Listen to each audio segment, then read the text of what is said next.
Assalamualaikum warahmatullahi wabarakatuh. Alhamdulillah sahabat-sahabat sekalian, kita bertemu lagi pada kajian Ramadan. Pada kali ini saya akan menyampaikan tentang kajian pada kitab Dhau'ul Misbah fi Bayani Ahkamin Nikah. Kitab ini dikarang oleh Hadratus Syekh Kiai Haji Hasyim Asy'ari, yang tentunya semoga kita mendapatkan keberkahan dan juga mendapatkan manfaat dari apa yang kita baca. Jadi karena ini kajian, jadi tentu saja tidak semuanya kita hatamkan, ada beberapa yang kita kaji. Bismillahirrahmanirrahim.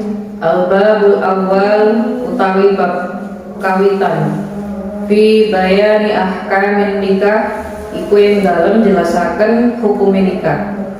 Wa fihi lan iku ing dalam bab awal masailun ono pira-pira masalah. Al-ula utawi kang kawitan iku nasul imam, penjelasan imam anak nikah sakmene nikah iku minas syahwati, setengah saking urusan syahwat, la minal qurbati, ora saking ibadah.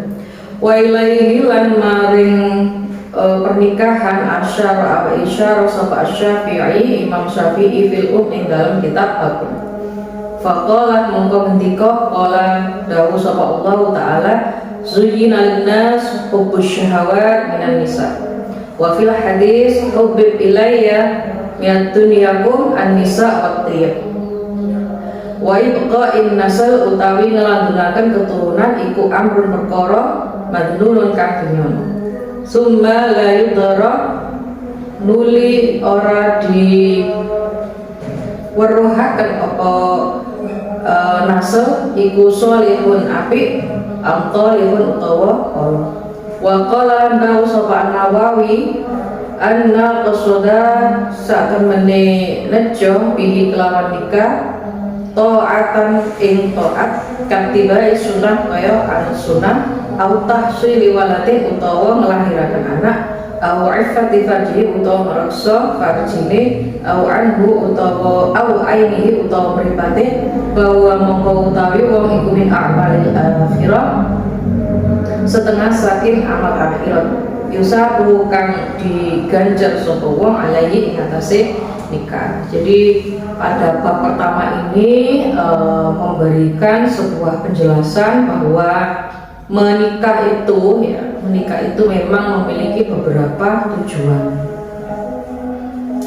Jadi kalau orang menikah itu bukan hanya karena untuk syahwat, tetapi diniati untuk beribadah.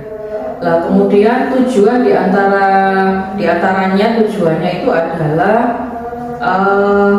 mengikuti sunnah Kanjeng Nabi, itu diantara tujuannya. Kemudian yang kedua adalah untuk melahirkan generasi. Jadi makanya calon pengantin itu sudah pasti tidak boleh menolak ya. Biasanya calon pengantin itu yang masih muda-muda itu ada yang menunda untuk hamil. Nah itu sebetulnya tidak diperkenankan. Kenapa? Karena tujuan pernikahan itu adalah untuk memiliki keturunan. Itu. Ya karena kenapa mereka itu biasanya ada yang menunda kehamilan itu karena efek dari setelah melahirkan itu cukup bisa dirasa ya, dari mulai sisi kesehatan, sisi kecantikan dan sebagainya. Tetapi memang karena tujuannya adalah memiliki keturunan, maka calon pengantin itu atau orang yang sudah menikah itu ya tidak boleh menunda untuk memiliki keturunan. Aw'ifatil fajri. Kemudian yang selanjutnya adalah menjaga farji itu sendiri. Kita tidak boleh Islam itu melarang untuk melakukan zina. Ya, satu-satunya jalan agar orang itu tidak zina ya menikah. Tetapi setelah menikah juga harus dijaga agar orang tersebut tidak melakukan zina gitu. Jadi jangan sampai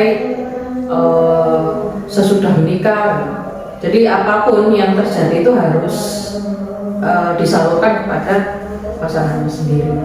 Kemudian juga menjaga pandangan mata. Nah ini juga sangat penting bagi pasangan suami istri. Kenapa? Karena orang itu kalau sudah menikah biasanya mohon maaf, apalagi kalau perempuan yang sudah melahirkan kemudian tidak menjaga tubuhnya atau apa gitu ya.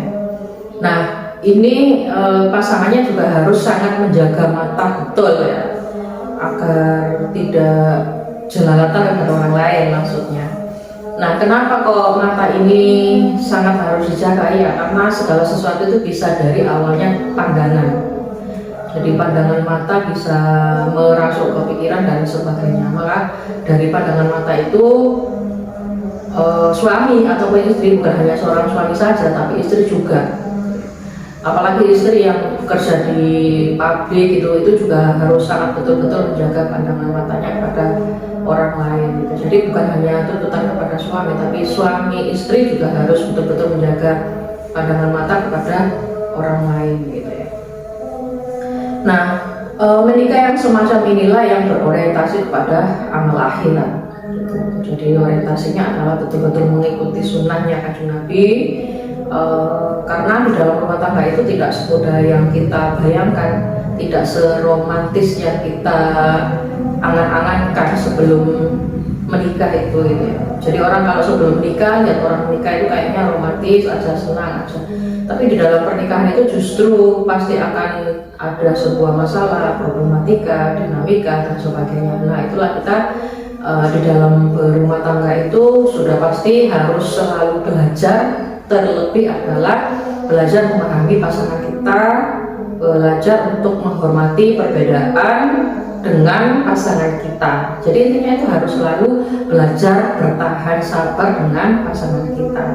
Tuh. Nah yang demikian itu pasti insya Allah akan berorientasi pada min a'malil akhirah yusabu alaihi. Jadi kalau yang menikah dengan tujuan ini insya Allah pasti orientasinya adalah kebaikan-kebaikan di akhirat. Demikian pada episode pertama, semoga ini bermanfaat untuk sahabat-sahabat PAC, PTN NUPC khususnya, dan sahabat-sahabat yang lain yang melihat ya, yang menonton kajian pada episode pertama ini. Dan jika ada sesuatu yang salah atau apa, moga untuk bisa dikoreksi dan juga dimakan. Wallahul muwaffiq ila aqwamit thoriq. Assalamualaikum warahmatullahi wabarakatuh.